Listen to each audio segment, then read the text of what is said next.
Greetings and welcome to Train Signal. You're watching Exchange 2013 Permissions. In this lesson, we're going to focus on admin and user roles under the Permissions feature in the Exchange Admin Center.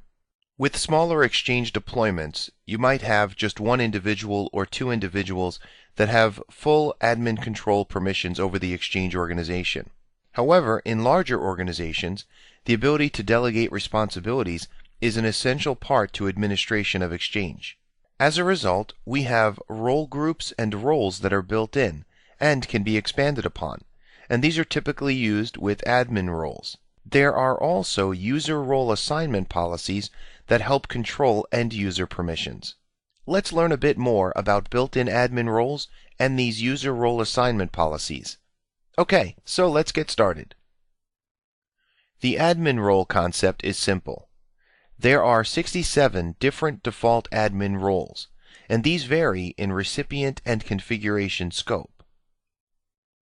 The roles are added to role groups. There are 12 different built-in admin role groups to choose from. Now you're going to see in a moment that the primary role group is Organization Management. That role group looks like it has every single default admin role applied to it. However, it's important to note that it is missing the mailbox search role, and the reason for this is because the actual effort of turning on that feature, giving individuals the ability to do discovery through mailbox search, is actually something that under regulatory compliance might need to be audited. So at some point under legal regulation, it might need to be established when that role was assigned to an individual or to a group, and which individuals have the ability to perform those tasks. Let's jump over to our Exchange server and let's take a look at these built-in admin roles on the Exchange server, because it makes a lot more sense once you see this in action. Alright, so here we are on our Exchange server. If we take a look at the Exchange Admin Center, you can see here under the Permissions feature, we have admin roles and user roles. Staying focused at the moment on admin roles, you can see that there are 12 different role groups, and each of these role groups is made up of a variety of different assigned roles. You can see here Compliance Management is made up of these 6 roles. Now as we click through, you can see that different role groups have different roles assigned to them. So here's the Discovery Management role group, and that only has 2 roles assigned, Legal Hold and Mailbox Search. You can see too that no members have been assigned to this role group, but that's okay because you can also see that no members have been assigned to this role group. Now oftentimes these same roles for each of these different role groups will also be in the Organization Management role group, and you can see here that one has what appears to be all of the different roles assigned to that role group. You can also see that in this case there is a member, and the administrator is a member of that role group. So if we wanted to add individuals into these role groups, the way we would do this is we would double-click on the group, and that gives us information about the group. It also shows us all of the roles that are assigned. And then we can click the plus sign to add more members to that role group. Keep in mind, of course, that in doing so we have to make sure that whoever we do assign to be a part of those role groups, that they're well trained, that they're individuals that we trust to perform tasks within our Exchange organization. So Organization Management, that's something that has so many different roles assigned to it that you'll want to really make sure that the individuals that you give this role group permission setting to, that they really know what they're doing. Now we mentioned a moment ago that one of the things that's different about Discovery Management is the fact that this mailbox search role is not assigned actually in the Organization Management role group. If you look down, Legal Hold is there, but Mailbox Search is not. Now we can change that. We can add that role into this role group or we can leave it as is and we can assign the administrator into discovery management as far as adding that administrator to this role group. So if we wanted to adjust the organization management role group itself, what we would do is we would click the plus sign under roles. We would scroll down, find mailbox search, click add, and say OK. And then save. And so now organization management, if we scroll down, has mailbox search added to it, and so now the administrator has the ability to perform discovery or e-discovery management. Because the Exchange administrator now has both of those same roles, legal hold and mailbox search, and those are the same roles that the discovery management role group has as well. So there's no reason to now add the administrator to this role group because we can perform all of the tasks under the organization management role group. Looking at some of the other role groups, we have public folder management, and you can see the assigned roles there, recipient management, records management, server management, management, and view-only organization management. So again, if you're a smaller Exchange organization, you may have only one or two individuals working with the Exchange server. And so those individuals might just be assigned into the organization management role group. In larger organizations, however, you may want to delegate administration. And so you might put persons in the help desk role group. You might assign individuals from human resources into the discovery management role group. Allow persons in the HR department to worry about things like putting a legal hold on a mailbox, or being able to perform e-discovery in the event that it's necessary for a lawsuit of some sort. So you can delegate some of these responsibilities to other IT admins, or here in the case of discovery management, to end users within your organization that you trust and train to perform the tasks that you assign here. So it seems relatively simple. There are, as we see here, if we click the roles option, it says there are 67 different roles. So we have 67 different roles, and they make up 12 different role groups. But how does it actually work under the hood?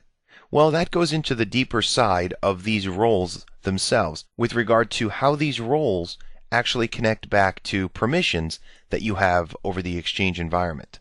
Let's jump back over to our slides and let's talk about this for a moment.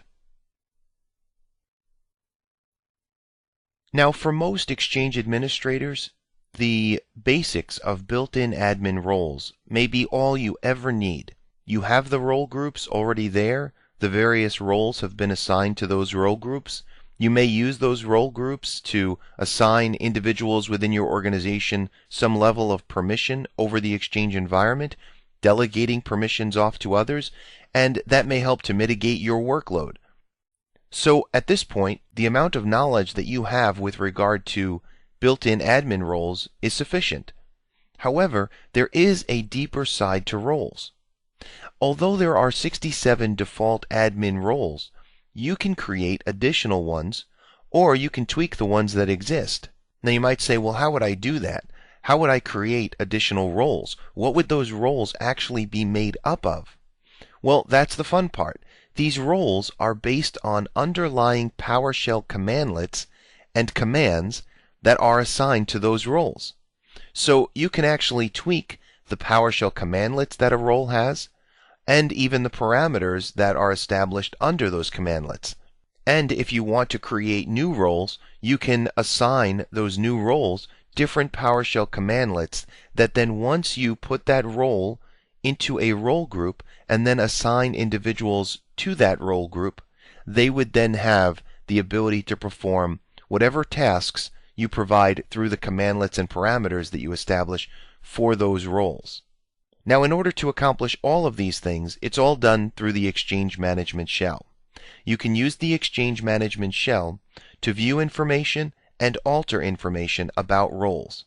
We don't want to go too deep on this subject at this time.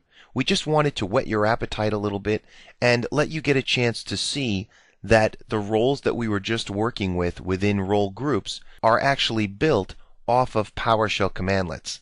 And so let's jump over to our Exchange server. We're going to run two commandlets in the Exchange Management Shell that will help to round out your information on roles and role groups. So the first one will be get-management role-commandlet new-mailbox.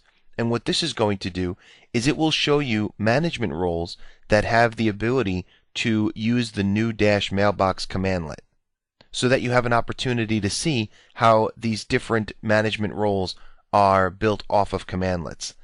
And then after that, we're going to run the get-management role entry, and we'll start with public folders as our example, and you'll have a chance to see what commandlets and parameters make up the public folders role, so that when you see that role added to an admin role group, you'll understand that behind the scenes there are commandlets and parameters that make that role what it is.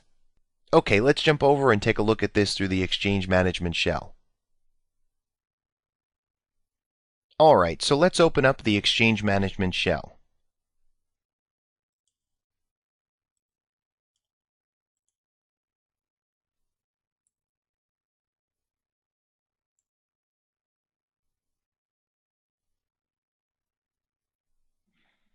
Alright, so to start with, we're going to type in get-management role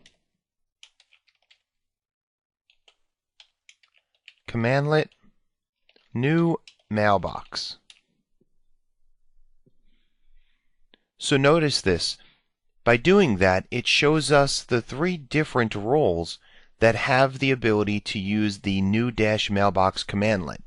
And we see mail recipient creation, mail-enabled public folders, and public folders. So those three roles. So you can see how you can do a search for different commandlets to see which role has the commandlet permissions behind it. So public folders is one of these.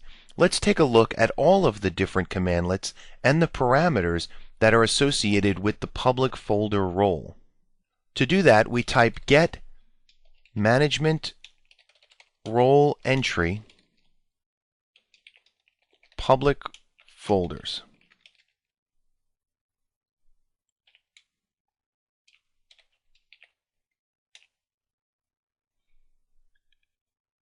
And there it is. So you can see here we see the commandlets that are assigned to that public folder role.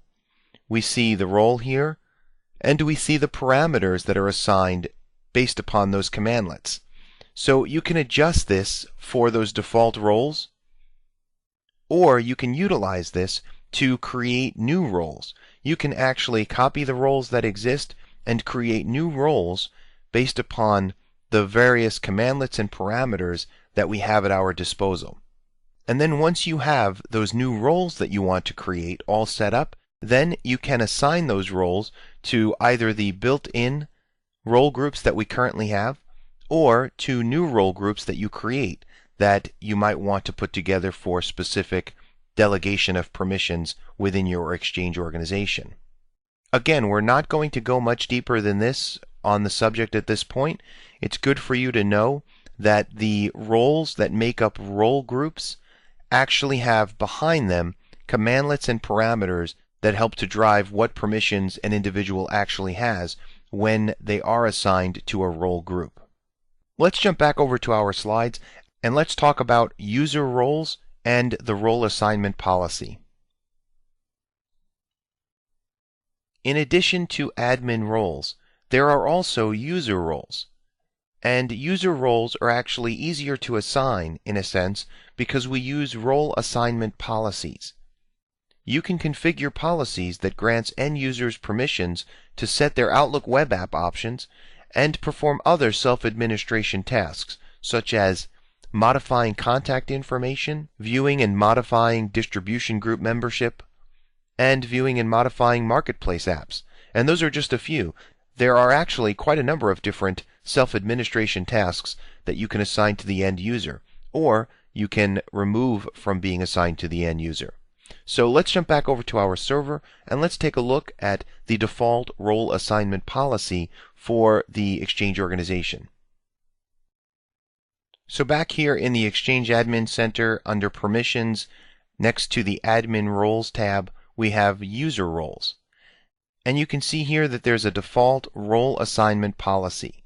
So if we just open this up, we can see the name, the description, we can see the various options that have been applied here. So my contact information, this role enables individual users to modify their contact information, including address and phone numbers. And so then you can determine within that role what they can actually modify. Here we see profile information, enables individual users to modify their name, my display name, my name, distribution groups, distribution group memberships. Here we have other roles, my custom apps, my marketplace apps, my base options, my retention policies. All of these are roles that can be applied to end users through the role assignment policy. And so we can keep looking here. These are all different roles with permissions in the background. So this is the default role assignment policy, and you can see that it doesn't allow for everything. So here you can see it doesn't allow for retention policies for individual users to view their retention tags and view and modify their retention tag settings and defaults. And so you might say, well, I would never give my end users this ability. Well, that's fine, but then you can see that that's why it's not part of the default setting, as opposed to my text messaging, which enables individual users to create, view, and modify their text messaging settings. You might say, well, that's something I don't really care about, so that I would give to them. And again, that's why it's part of the default, because this is stuff that typically you would want to give to your end users that you would not want to manage as an Exchange administrator. So you can see the different settings here. It's not a lot, but it's enough to give you an idea as far as what you can and can't do through the role assignment policies. And then as far as the application of these policies, if we go to recipients, and let's say we just open up one of our recipients here, if we go to mailbox features, you can see here that everyone is assigned the default role assignment policy. So if there is another policy, you can select the down arrow and then change the policy. But in our case, we only have the one default role assignment policy. So not something that's too difficult to work with, really. And in most cases, you might want to just leave the default role assignment policy unless you feel that some of these things need to be disabled or you need to add additional features through the checkboxes there of the policy itself. Alright, so let's jump back over to our slides. Let's continue the concept of the scenario where we have various Exchange-oriented admin tasks that we have to perform. And so let's see what tasks have been assigned to us with regard to permission settings through admin roles and user roles. So going back to our scenario for SpyTech Prime, let's take a look at a few different administration tasks that we're going to be provided with, and then we'll jump back over to the server and we'll complete these tasks. So first of all, we're going to add Joel Agrawal to the Discovery Management Role group. In the event of any type of legal issue where individuals come in and require mailbox search, Joel will be the individual that we point them off to, and Joel works in HR, and so that will be Joel's responsibility to perform various mailbox searches and e-discovery. Then we're going to create a new role group that includes the following roles: mail recipient creation, mail recipients, recipient policies, and public folders. And then last, we're going to create a new role assignment policy called Full Control that allows end users complete self-administration control. And then we'll apply that policy to 2 of our end users. So that's quite a bit to do. Let's get to it. So for starters, the first Exchange task that we've been given is to add Joel Agrawal to the Discovery Management Role group. So we have the role group here. We open it up. We can scroll down, click the plus sign. Let's locate Joel's account. There he is. He's there in the box. We click OK. So at this point, Joel Agrawal has the ability to perform legal hold and mailbox search. And so as a member of the HR department, that will now be his responsibility in the event there's a need for him to actually grab a hold of a mailbox and place a legal hold on it, or perform a mailbox search for e-discovery purposes. The next assignment we have is to create a role group. So we can do that by clicking the plus sign here. Alright, and so the first thing we're going to do is give it a name. We'll call it the Recipient and Public Folder Management Role Group. We could provide a description, but we'll leave it blank for now. That's just extra window dressing there.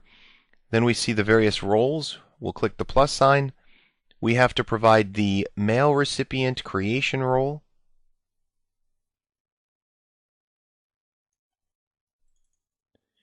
the mail recipients role,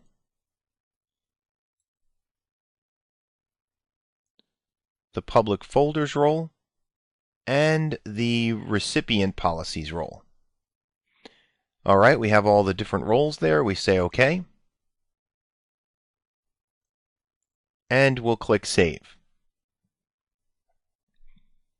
And so there you see, now we have that new admin role, recipient and public folder management. So at any given point, if we wanted to add members to that role group, we can do that.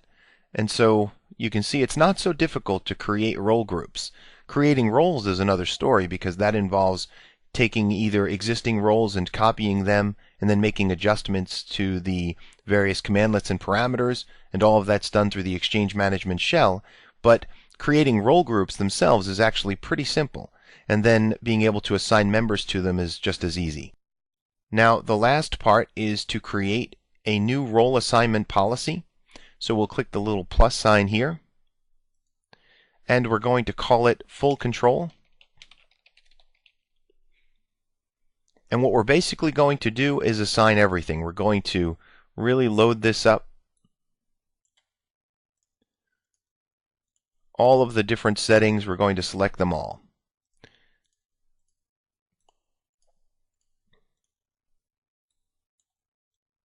We click Save. Alright, and so now we have this full control user role policy, and what we're going to do is now we're going to apply it to two of our users, Brent Hain and Edna Dorking. So if we go back to recipients, here we have Brent Hain. We can go to the mailbox features, and now we can see there is this other policy.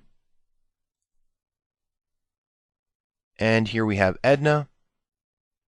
Again, we go to mailbox features, the role assignment policy, select full control, and click Save. So as you can see, it's relatively easy to use built-in role groups and roles. It helps for you to delegate permissions to other individuals within the organization, either end users or other IT admins that you're working with in your Exchange environment. And at the same time, you were able to see that under permissions, we have those user roles and those role assignment policies. And those policies help to define what they can do in terms of self-administration and Outlook web app and so forth. So we hope you found this informative. Thanks for watching, and we'll see you in the next lesson.